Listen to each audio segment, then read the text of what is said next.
Hello, my name is Floyd Red Crow Westerman. I'm of the Dakota Sioux Nation. What happened to the indigenous peoples of this country is much like the Jewish Holocaust. Only America's ethnic cleansing was at the hands of people who would later claim innocence in the name of God, freedom, and democracy. Historians have been reluctant to use the word Holocaust to describe the taking of the land and the shaping of America. Instead, they use rhetoric like the new frontier, or claim that the Indians were savage after all, or describe it as manifest destiny.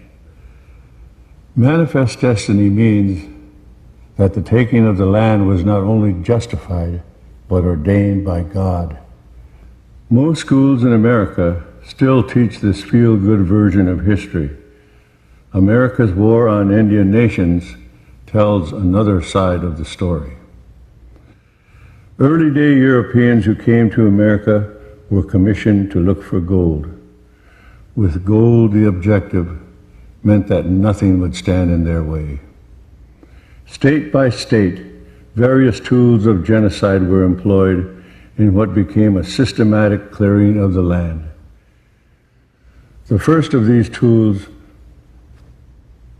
was the bullet. The bullet was used to kill many millions of my people.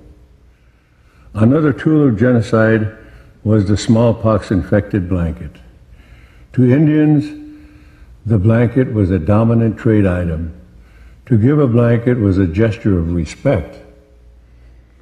Knowing this, early Americans distributed smallpox blankets in order to exterminate and eradicate the existing population. Those who survived this early form of biological warfare were removed by organized government-funded militias and more bullets. Imagine being in your home having dinner with your family when suddenly armed intruders break in and shoot your parents, take your children, burn your house, the children to be later used as servants and sex slaves. And if you survive that, to be rounded up like cattle and put on death marches to remote locations far from your homeland and put on reservations, a nicer term for what they really were, concentration camps. This horrific scenario is what happened to thousands and thousands, if not millions, of Indian people.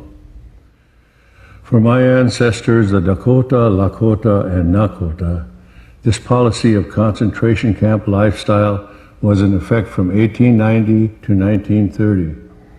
For 40 years, my people were prohibited by law from leaving the reservations. The ethnic cleansing was effective. It is estimated that when Columbus arrived, there were approximately 20 million Indians in America. By the end of World War II, only 500,000 remained. This means that complete extermination was nearly accomplished. Listen to the words of some of the founding fathers of this country. George Washington, revered as the father of this country, wrote, and I quote, "Indians were wolves and beasts who deserved nothing from the whites but total ruin." Thomas Jefferson, acclaimed proponent of freedom and democracy, argued that the United States government was obliged, and I quote, "to pursue Indians to extermination or to drive them to new seats beyond our reach." Andrew Jackson, founder of the modern Democratic Party and the greatest Indian killer of all American presidents, urged United States troops, and I quote, "to rout out from their dens and kill Indian women and their whelps."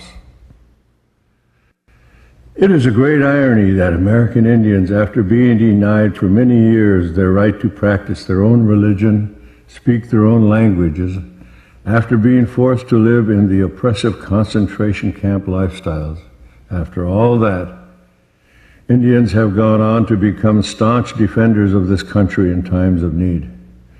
More Indians have received the Congressional Medal of Honor per capita than any other group of people. We remain a proud people in spite of the efforts to exterminate us. In order to heal, we first must accept our past.